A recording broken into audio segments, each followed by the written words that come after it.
The day of his wife's burial was a stormy one, both in the skies and in his heart.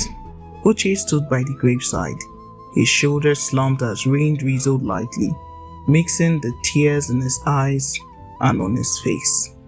His children, Chisom, Obinna, Emeka and Ada, and little Nnamdi, stood in silence, clutching one another for comfort.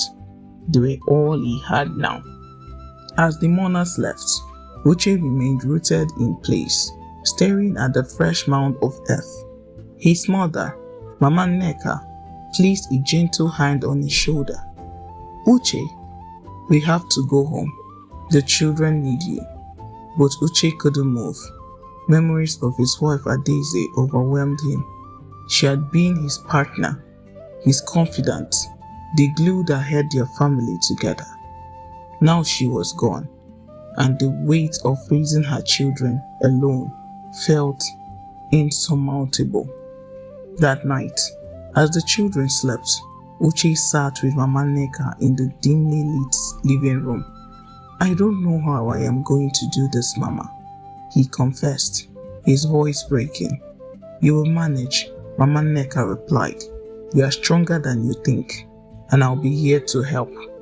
For months, Mama Nneka took over the household duties, caring for children while Uche worked long hours to provide for the family. The house slowly returned to a sense of normalcy, but Uche felt the void left by his wife more acutely every day. One Sunday, while attending church, Uche heard a voice that stopped him in his tracks. It was soft and melodious, unlike anything he had heard before. He turned to see a young woman leading the choir.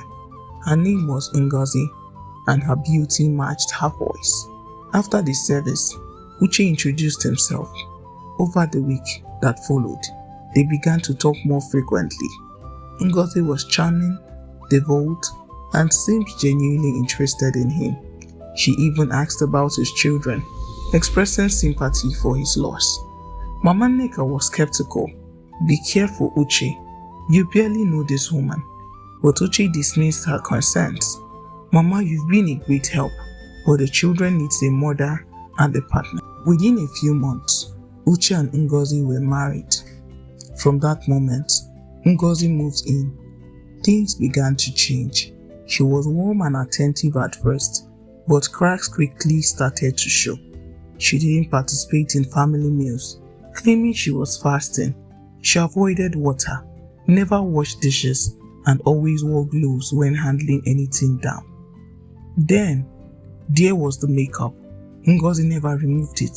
Even at night, when Uche asked about it, she laughed it off. I like to feel beautiful all the time, she said. Ngozi also began to clash with Mama Nneka. She accused her of meddling and disrespect. Your mother doesn't like me, Ngozi complained to Uche one evening. She wants me out of this house. Despite Mama Nneka's protests, Uche sided with his wife. Mama, maybe it's time you took a break, he said, avoiding her gaze. Heartbroken, Mama Nneka packed her things and left. With Mama Nneka gone, Ngozi's behavior grew even stranger. Chisom, the eldest daughter, began to notice things her father didn't. Ngozi avoided mirrors, except for one small handheld one she carried everywhere. She never went outside during the day, always keeping the curtains drawn. One night, Chisom overheard Ngozi on the phone. We need to move faster, she whispered. The girl is getting suspicious. Chisom's blood ran cold. She decided to start watching Ngozi more closely. Late one night, Chisom crept past Ngozi's room and saw a light flickered under the door. She peeked through the keyhole and froze. Ngozi was sitting in front of her handheld mirror, peeling off her face. Beneath the makeup was a gross-toothed, decayed visage with hollow eyes that glowed faintly in the dark.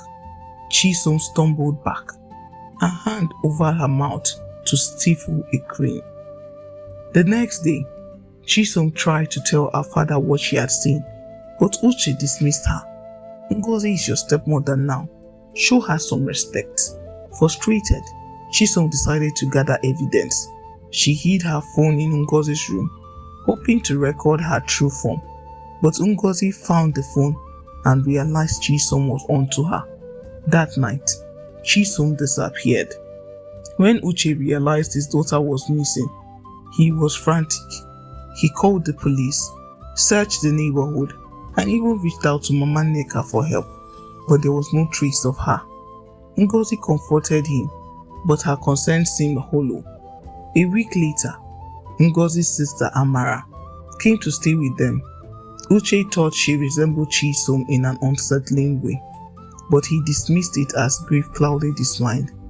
Mama Nneka, however, wasn't fooled. She returned to the house under the guise of helping with the search and began observing Ngozi and Amara closely.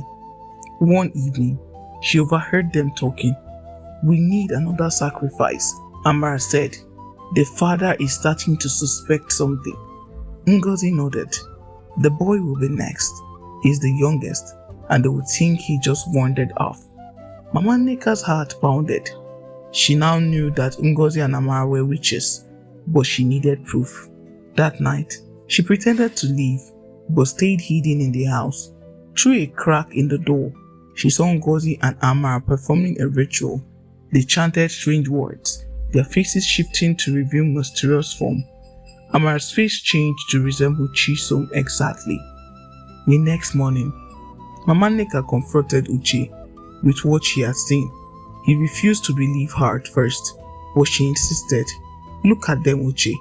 Really, look at them." Reluctantly, Uche began to pay closer attention. He noticed how Ngozi and Amara never touched water, avoided sunlight, and always carried their handheld mirrors. Finally, he couldn't deny it any longer. One night, while Ngozi and Amara were asleep, Uche searched their room. He found strange objects, bones, charm, and a small vial of blood. Horror washed over him as the truth sank in. By the time Uche acted, it was too late. Ngozi and Amara had already taken everything from him. Chisom was gone. Mama Nneka disappeared soon after confronting them directly. Uche's home became a shell, empty and cold. His remaining children were distant, and Uche himself was consumed by guilt. He had let his guard down and trusted blindly, ignoring the warning about him. In the end, Ngozi and Amara vanished, leaving Uche alone in his grief. The house went silent, haunted by the echoes of what once was. Uche learned this lesson too late. Not everyone who enters your life comes with good intentions. Some bring only ruin, leaving nothing but regret in their wake.